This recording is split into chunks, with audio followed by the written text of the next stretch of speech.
Hey friends, welcome to the 2024 middle school ministry year. We're so thrilled that you would be on this journey with us. Middle school is such a critical time of development, spiritually, emotionally, physically, socially, all of those things. You were in middle school, you remember it. And for us, it's just good to know just how critical this stage is to have guides and mentors, leaders in a kid's life. The only other time that the brain and the body are growing more is when somebody is a toddler.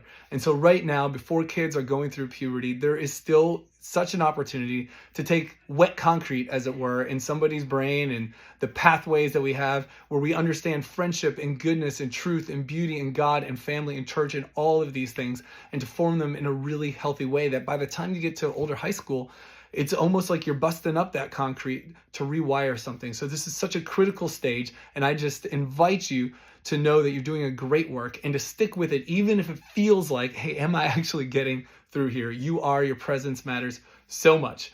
And so what do we do here at Trinity Youth? Big picture. We are all about belonging. We're all about belonging. That's been a word that from the start has driven us. And now after some time, we've actually realized belonging is a great place to start, but it's not enough to actually affect change in somebody's life. That involves an invitation. And often that invitation comes through us as leaders. And so we're about belonging and invitation. So our working mission statement that helps us within youth is that Trinity Youth is a place to belong without condition, where every student is invited to take the next step, and this is critical, the next step for them in their own spiritual formation, in their spiritual friendships, and as a person of consequence, a person of influence in this world. And it's so important to realize it's the next step for each kid. They all start at different places. You and I, we all start at different places. And so we get to recognize that, and we get the joy of calling these things out in a kid's life. So that's what we are all about here. That's what we're asking you to do, is be part of this team, creating spaces belonging and of invitation. Now, during this intro and this training, the notes are below, so you can follow along if you want, and you may notice me glancing off to the side to make sure we're sticking with it and sticking to time. I don't want to just read it off, but I do want to fill in some of the gaps where you might have questions. So let's just jump right in. This is going to be a high-level overview, and we'll have specific videos that dig in more into specific areas. So as I talk about Sunday, for example, there will be a video explaining deeper of just what the Sunday flow looks like. So this will be a little bit short, and if you have questions, just know that we plan on answering those in another video for training. All right, so Sundays. What do Sundays at Trinity Youth look like from a leader perspective? Sundays are the most consistent environment we have. They meet pretty much every week unless there's something special going on, a family service, or often we stay for baptisms and for blessings. But for the most part, Sundays are the consistent place where we continue to connect, build those relationships of belonging. For leaders, what does that require of us? For leaders, we ask you to show up at 10:30 in the youth room lounge. Trinity Middle School Youth is only at the 11 a.m. service. So we meet at 10:30 beforehand, where we get the briefing for the day. If there's any special notes or calendar items coming up, we'll get those. We get a chance to share stories with each other and be encouraged and to pray for the students. At 10:45, we will break and welcome kids for donuts before sending them up to the service at 11.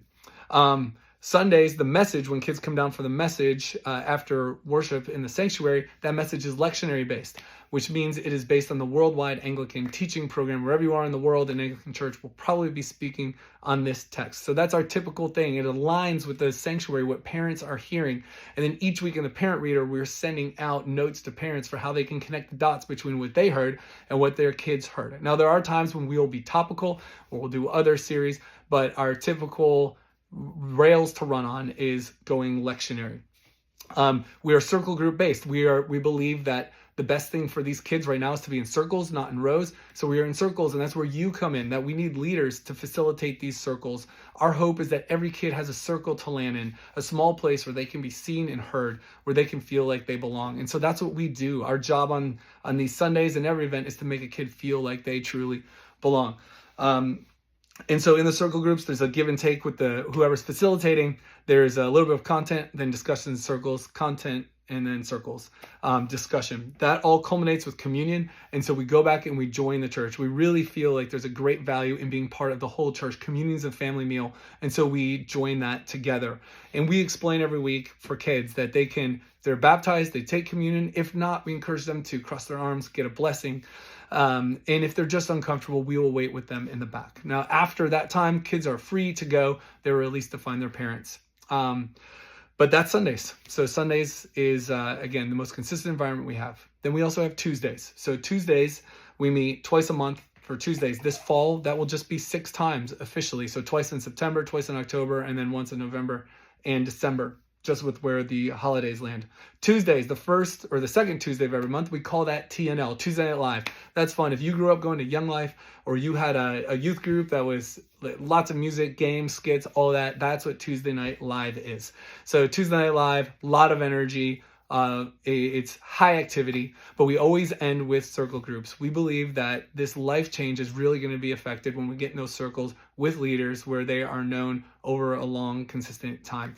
And so we meet 7 to 8:30, and from 8 to 8:30, the goal is to be in those groups and ending there. For leaders, we show up at 6:30 for TNL, again, to help set up, to get the details on the evening, and to pray before students show up. And these students, they like to come early. They often do. TNL is always topical. So where Sunday morning is typically lectionary, Tuesdays is where we go topical. This semester, our topic is free people. What does it look like to be free people? And then digging into elements of that. So based on Galatians 5:1 is for freedom that Christ sets you free. And free people know that they're beloved by God. And that's what makes them free. And free people are free to love themselves and to love others and to experience life with God for the sake of others. And so that's what we're digging into this fall. We're really excited about it. You'll hear more about that content soon. And then the fourth Tuesday of every night, we have the second Tuesday is TNL. The fourth Tuesday is circle group night. So you'll be gathering with your groups if you're a Tuesday leader, or if you're available for that, in homes all around the west side, close to Trinity. We will set you up with content to go deeper on the message from the week before in TNL. And so you have a chance to break that down with groups. We also hope that you just have a lot of fun, that there's a lot of side-by-side time happening there. Kids really value this. It's new for them to do this sort of thing. They didn't do this in elementary school. And so it's a real key place to build those relationships. And it's in a sort of smaller, casual, more intimate environment than the large, loud Tuesday Night Live. And this really hits some kids in a certain way. So we've got incredible hosts that are prepared for these evenings, and we'll be getting you all the info about these parents so that you're connected with them, so that you're leading together, and that you see how much they want to be invested and to set you up to succeed. So that's Tuesdays, TNL, and Circle Nights. Okay, other events that we have coming this fall. On the third Tuesday of September 17th, we have an event called Kilometers for Keto. High school is meeting every Tuesday, so we will join high school for this night. We have a partnership with a school called Amor Esperanza in Quito, Ecuador, where high school does a trip each summer. You can see some that picture right there is from our 2019 trip, helping build a school, partnering with a school down there. They're doing a fundraiser. They do this all September long. You'll be getting more info about it. But this night we are planning to do a fun 5K around my neighborhood. We'll be meeting at my house and just doing a really casual 5K and hanging out together. We're going to be asking middle school kids to be involved in this. And high school kids will be really leading the way with it. But this will be a fun chance for them to cross paths with the high school students. We really value that interaction between the grades. So that's then. And if you are free, we'd love for you to be there, but it is not required of you as a leader, but it is a great place to connect if you are available. So that's that. Our retreat then is November 1st through 3rd, and that is combined with high school at Camp Highland in LJ, an hour and a half away from there. We are looking for at least 20 leaders to come with us on this trip, and we'd love for you to register on our registrations page, just so we know what our leadership team is going to look like. And we really want to ask you, if you are all free, make it a priority to be there.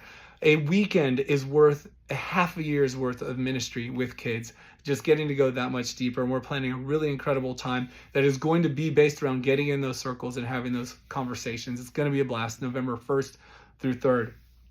And then contact work. Beyond that, contact work, this is a word that we've taken from Young Life. Contact work means meeting kids on their turf. Now, this is a thing that if you're a new leader, this will come over time, but this means paying attention to what's coming up in a kid's life. Maybe a game or a concert or a chance to take kids out, on the side for ice cream, Chick-fil-A, whatever it may be. We want to resource you to do these kind of things. So if you see an opportunity where with your co-leader, you want to meet some kids out and go do something, we would love to resource you. We have funds available for that. Turn in receipts. That is something that you can do.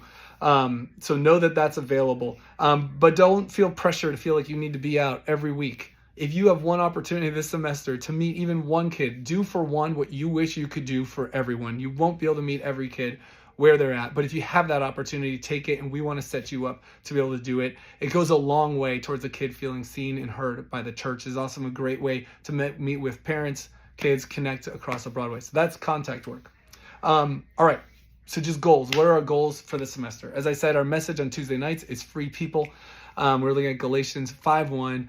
It is for freedom that Christ set us free. But how do we actually be free? And what are the things that keep us from being free? What does actual freedom look like? Not what the world might say of just doing whatever I want, but being free from the things that chain me down, free from sin, free from temptation, free from anxiety, worry. What does it look like to actually live into this as free people, socially, spiritually? All of these things, a lot to dig into with these kids. And so then our goal with our mission statement is to create places of belonging where somebody is seen and heard and where someone is invited to this next step with the Lord. In all of this, we hope that they are beloved, and we'll keep coming back to this, that in belovedness, it is not living life for God, but experiencing life with God for the sake of others. But primarily we are called to be with God. That's what our belovedness is based on, that we are already accepted. We don't have to earn it. Now, expectations. If you're leading, we expect that you are there the majority of the time. Now, we know Sunday leaders, like life happens. We don't think anyone's going to be there every week. But if you are there 3 weeks out of 4, that's amazing. 2 to 3 weeks, just please communicate. If it looks like things are going to be tough, that's okay. Just let us know with as much advance warning as you can. But your presence really matters. Kids know if you're going to be there or not, or, a couple weeks will go by and they're like, where are they? Now, I'll say this, if you're a new leader or a 6th grade leader, it can feel like, do I matter? Do I matter? It does. It often takes an entire ministry year before kids really realize, oh, you're not going anywhere. I can trust you. So stick with it. Know that every leader goes through this break-in period of kids kind of sitting back wondering, can I trust you? Are you going to show up? So that's presence. Keeping up with kids, Touchpoints. Now, with the older kids, this is going to be easier. With 6th graders, there's not necessarily an expectation here. But if you have it within your capacity to have a touch point with a kid, to reach out to them, call them maybe once a semester just to see how they're doing, that is amazing. Kids love hearing that. We want to set you up with all the contact info to do that, to create touch points, like a digital touch point, a phone call. And again, once per semester is amazing. The commitment that we're asking over the year is a 1-year ministry year. So that means from August to May while kids are in school. And then we want to give all of our leaders this summer off. And we plan our ministry year that way. So know that that's what we're committing to, is running with these kids from August to May.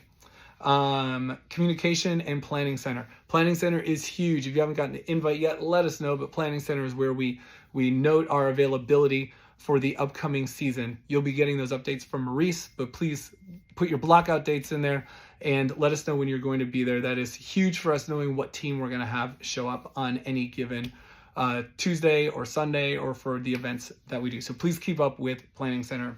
And finally, we want to ask you to please pray. We cannot do this without the presence of the Holy Spirit.